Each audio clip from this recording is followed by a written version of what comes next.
ഹതാഖത്തുൻ കുബ്ര എന്ന് പറയുന്ന ഒരു സംഗതിയുണ്ട്. അഥവാ 1,00,000 ഖുൽ ഹുവല്ലാഹു അഹദ് ഒരു വ്യക്തി ഓതി തീർത്താൽ ആ മനുഷ്യനെ അള്ളാഹു ഏറ്റെടുത്തു.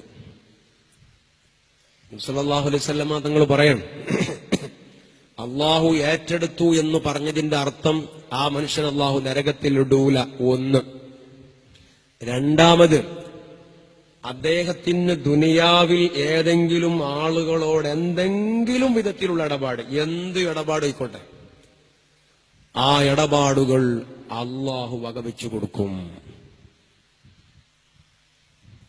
അള്ളാഹു അത് ഏറ്റെടുത്ത് പരിഹരിച്ചു കൊടുക്കും. ഈ ഹദീസ് വിശദീകരിച്ചിട്ട് മഹാന്മാര് പറയുന്നത് എന്താ പറയുക, ഇങ്ങനെയുള്ള ഒരു അവസ്ഥയിലേക്ക് എത്തിയാൽ സബഉൽ മൂബിഖാത്തിൽപ്പെട്ട തെറ്റുപോലും സംഭവിച്ചിട്ടുണ്ടെങ്കിൽ പോലും തൗബയില്ലാതെ ആ മനുഷ്യനെ അള്ളാഹു ഏറ്റെടുക്കും.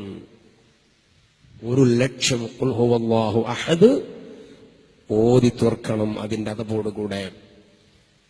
സഹോദരന്മാരെ, നമുക്ക് ശ്രദ്ധിക്കാവുന്നതാണ്, നമുക്ക് ശ്രമിക്കാവുന്നതാണ്. നമ്മുടെ മജ്‌ലിസിൽ സ്ഥിരമായി പങ്കെടുക്കുന്ന സഹോദരൻ, അദ്ദേഹം ഇപ്പോഴും നമ്മുടെ മജ്‌ലിസിലുണ്ട്.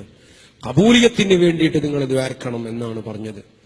അപ്പോൾ ഓതിയ ആളുകൾ അല്ലാഹുവേ നീ കബൂലാക്കണേ, നീ സ്വീകരിക്കൂലേ പടച്ചോനെ, സ്വീകരിക്കണേ എന്ന വിനയത്തിന്റെ ഒരു മനസ്സും, ഓതാത്ത നമ്മൾ അത് ഓതി തീർക്കാനും തുനിയണം. ഖുൽ ഹുവല്ലാഹു അഹദ് എപ്പോഴും ഓതാവുന്ന ഒരു സൂറത്താണല്ലോ.